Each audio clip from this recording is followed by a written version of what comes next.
Hello and welcome back. I'm Lisa. And I'm Erin. And this is the Getaways Podcast. We have a special guest today. We do. Hello. It's Megan. She's a repeat guest. Yes, she is. And Rex might have a little something to say in the background too. Yeah, we're recording in a different location downstairs, having a drink. So it's going to be a different sound. You might hear the dog, but that's okay. But we also have a little bit of a different podcast for you guys today because we are calling this one ScareBNB. Over the summer in Otranto, we stayed at a little bit of a crazy Airbnb. Is that a fair statement? Oh, it was wild. Yeah. All right. So it was the end of July, beginning of August? Yep. Which we talked about Otranto on the previous podcast, but we sort of left this because it's a little bit of, story.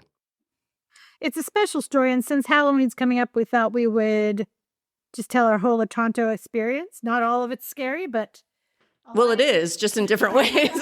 And Megan was with us, so we thought we'd invite her. So here we are.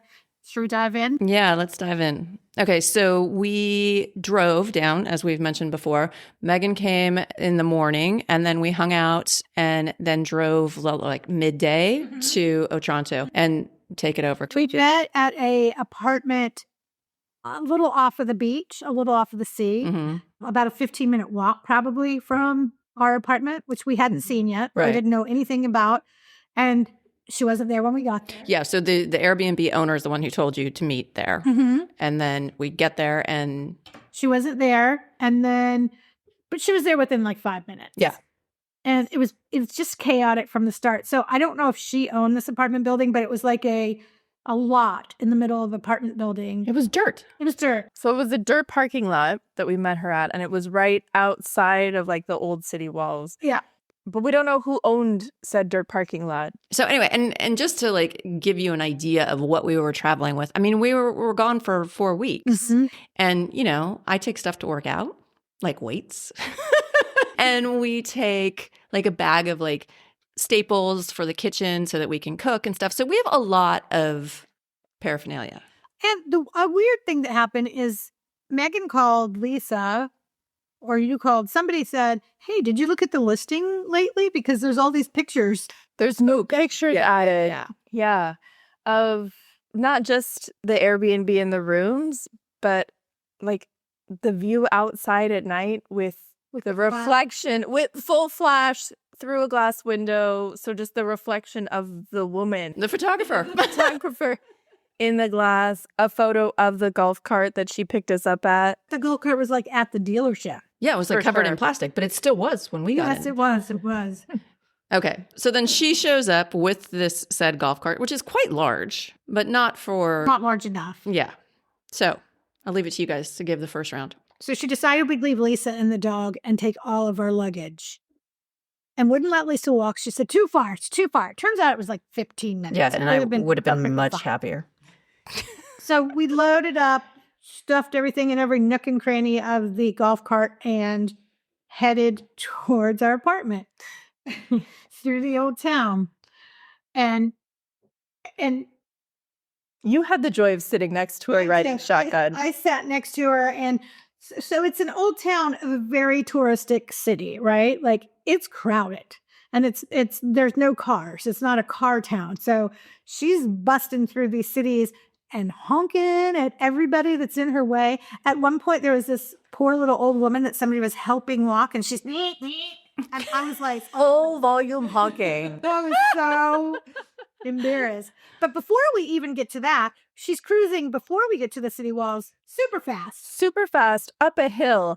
Our bags are all hanging off of the back of the golf cart. So I have my arm wrapped around because my suitcase weighs at least 50 pounds. And if it falls out, it's going to kill somebody. Yeah. So I'm holding that. And then I see the smaller bags. Like there was a bag of... computer bag. Yeah, your computer bag was back there. So I'm trying to make sure none of these fall. And then I see one of the smaller, like, I don't know, grocery bags. Shoes go flying. Shoes literally falls off the bag. Shoes go flying everywhere. I'm asking her to stop. She's barely recognizing it. And then finally she does, and we run down and grab the shoes.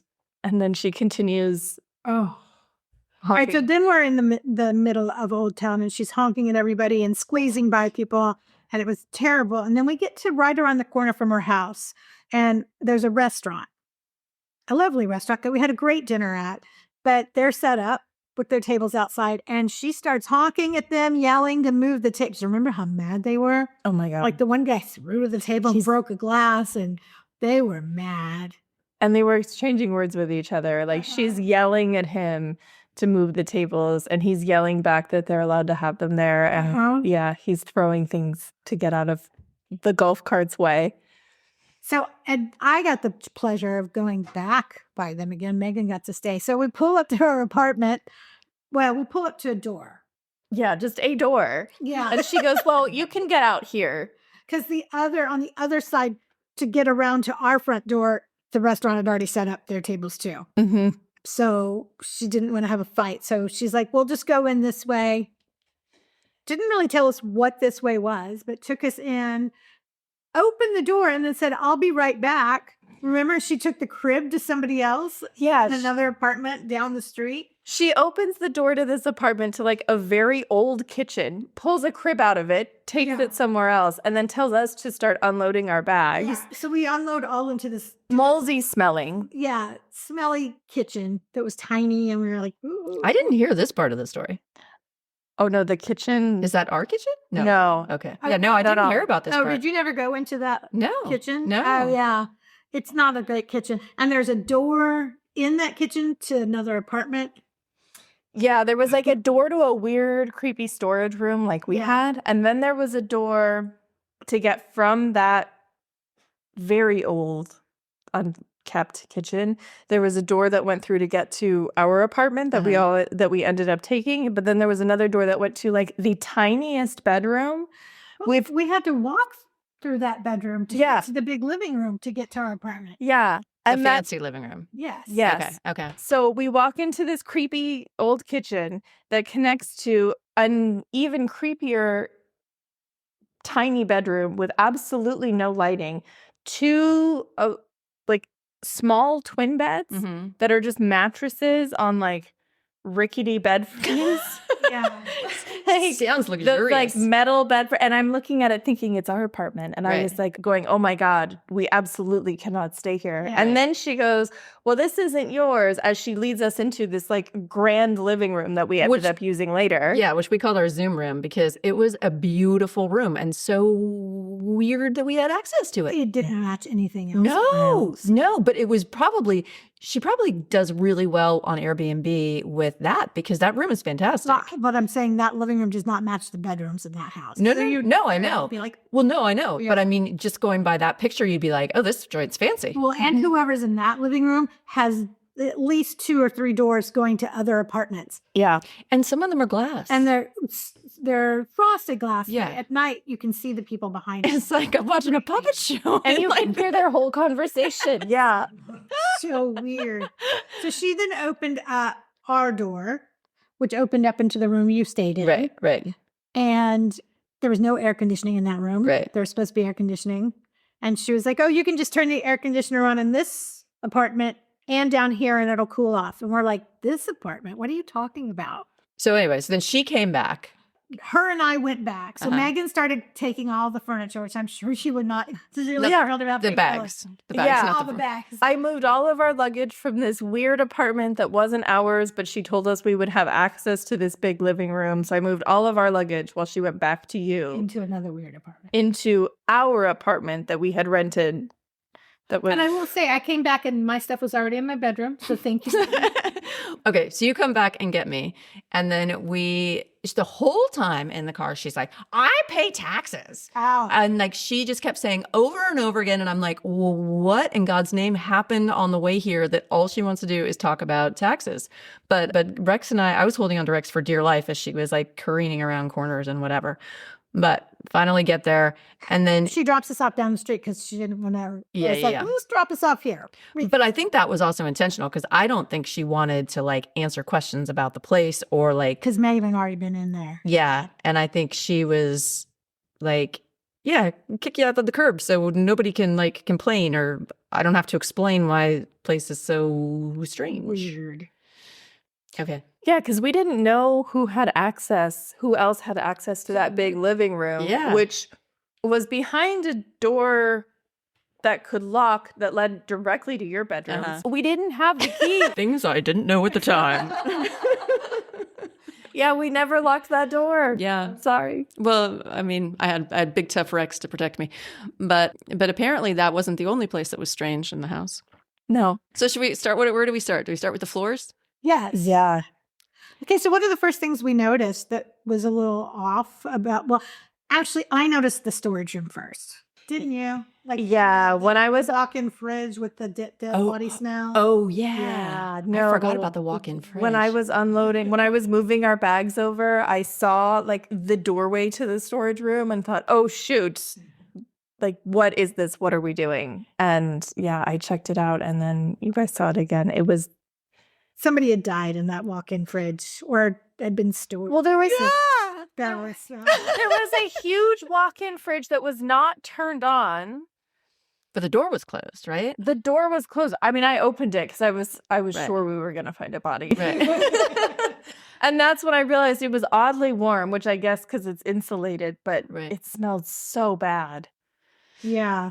And then in the kitchen was unusable, essentially. I mean, first of all, everything was falling apart. And then there was like it was filthy. There was a layer of like sawdust, for lack of a better I mean, it was like a thick dust that was on all of the dishes and all of the pots and pans. But somebody had been there before us, right? Just checked out. Yeah. Yeah. Mm-hmm. So explain me that one.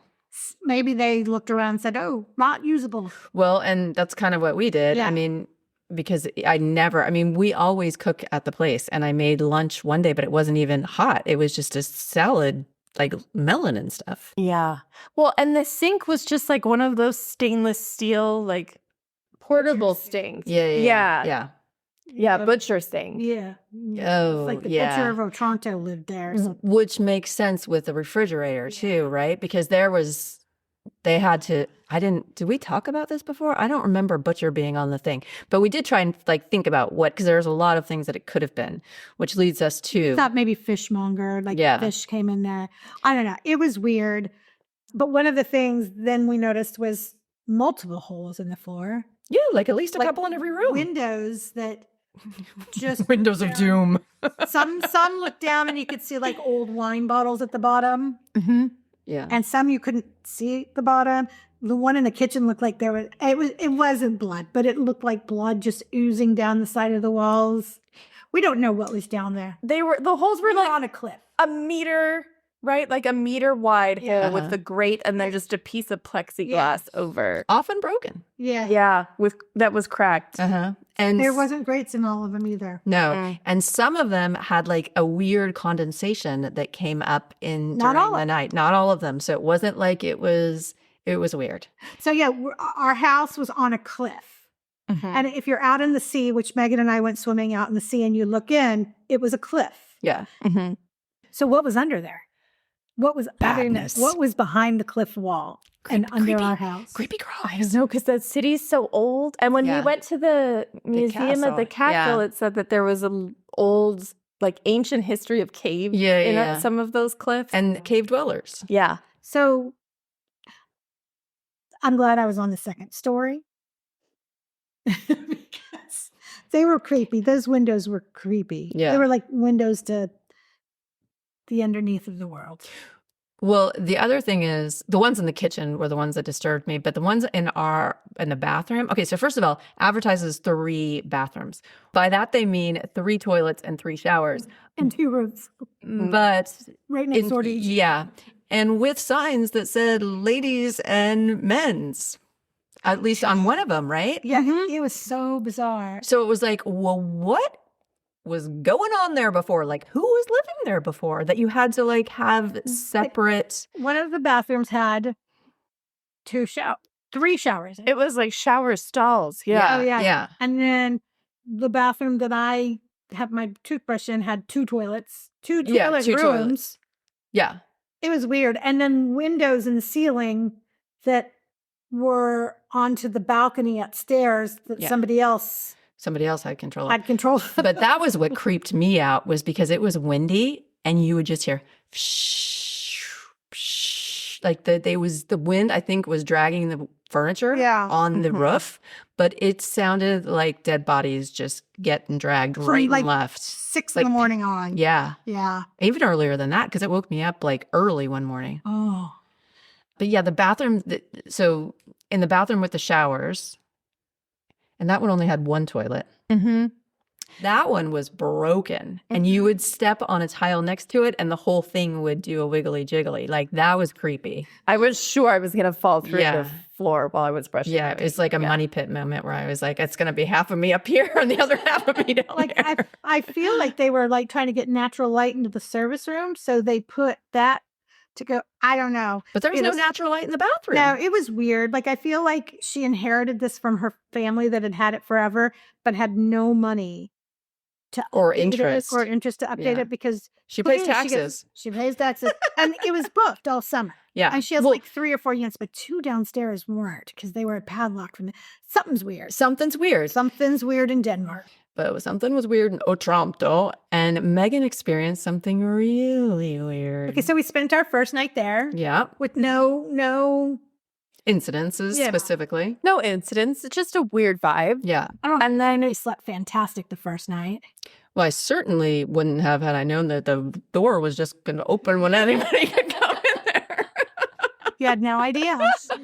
Ignorance is bliss. So we went to the sea the next day, right? Yeah, we spent the day at the beach. We had so much fun. And then when we came back that evening, I went into my room and I was like, oh, it kind of smells like cigarettes. That's weird, but maybe somebody outside went by smoking. And then I look over and on the like ledge of is it wainscoting? Is that wainscoting. Is that what it's called? Wainscoting. Okay. The wings. Yes. Chair rail. Yeah, on the chair rail on the wall right next to my bed. Right next to her bed. There was a half-smoked cigarette just sitting there. A fatty, too. It was fat. Yeah. A half-smoked, hand-rolled cigarette just sitting there.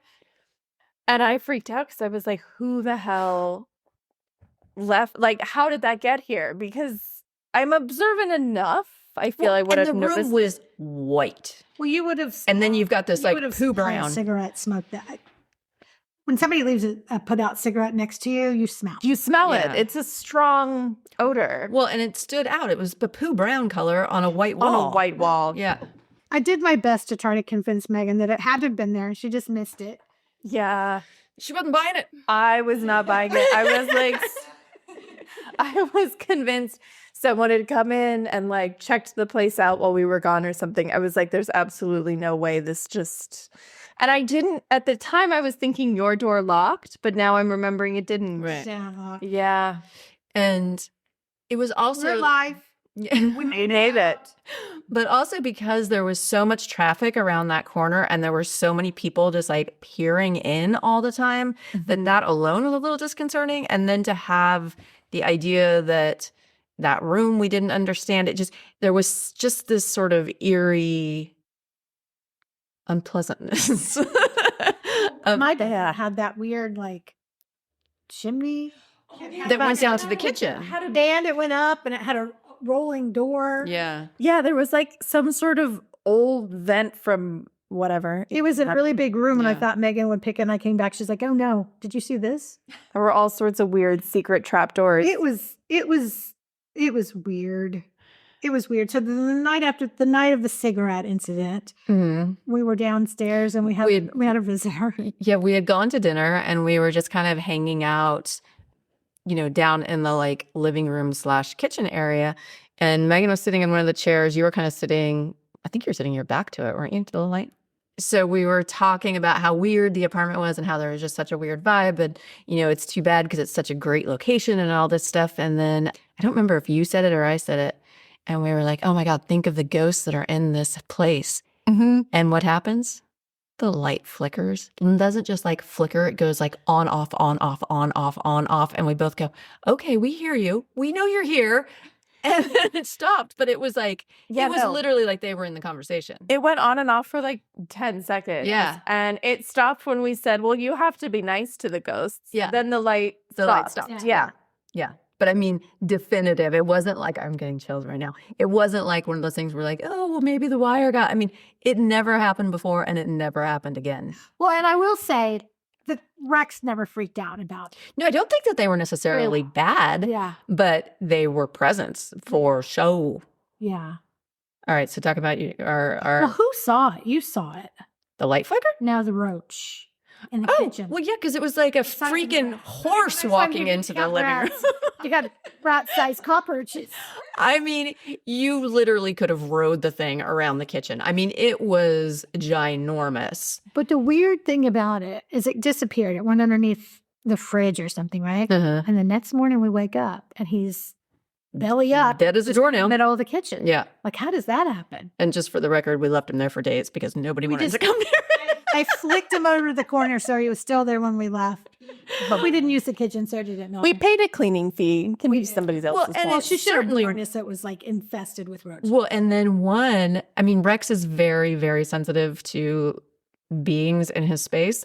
And there was one that ran across underneath Your bedroom. Yeah. And he lost his marbles and chased it into a corner. And then that's the night I didn't sleep because I was convinced he was going to suffocate me. We got in the storage room that nobody went into except for me and Megan. I did. I did laundry. Oh, in yes, there. you did. Yeah. There was a big bottle of rat Poison? bug poison powder.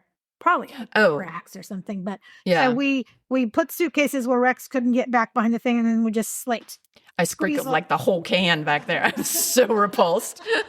Never saw him again. Yeah.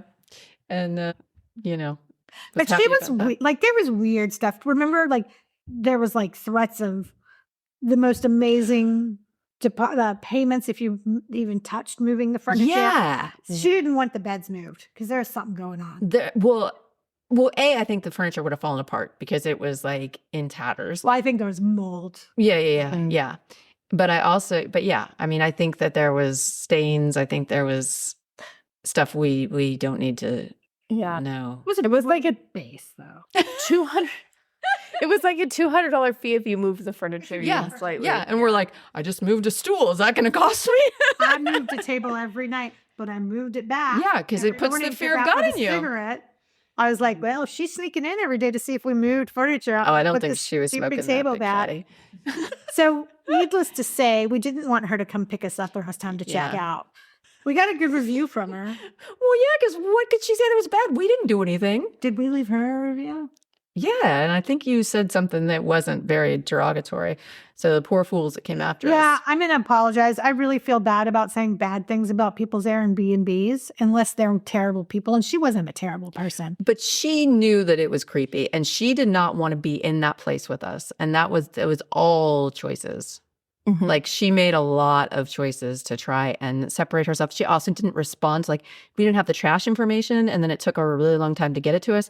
I think she was like, here's the apartment, throw away the key. Like, I think she was like done. I think there's a reason she doesn't live there. Oh, of course. Space. Like, you do that up, you're in like a $12 million house. Yeah. Yeah. Well, live and learn. It was still a great base. The location was fantastic. Yeah. I did feel dirty leaving there. It was our first and only ScareBNB, though. So we had to share it with you. It was our first ScareBNB. And what a scare it was. It was one that will stick with us. All right.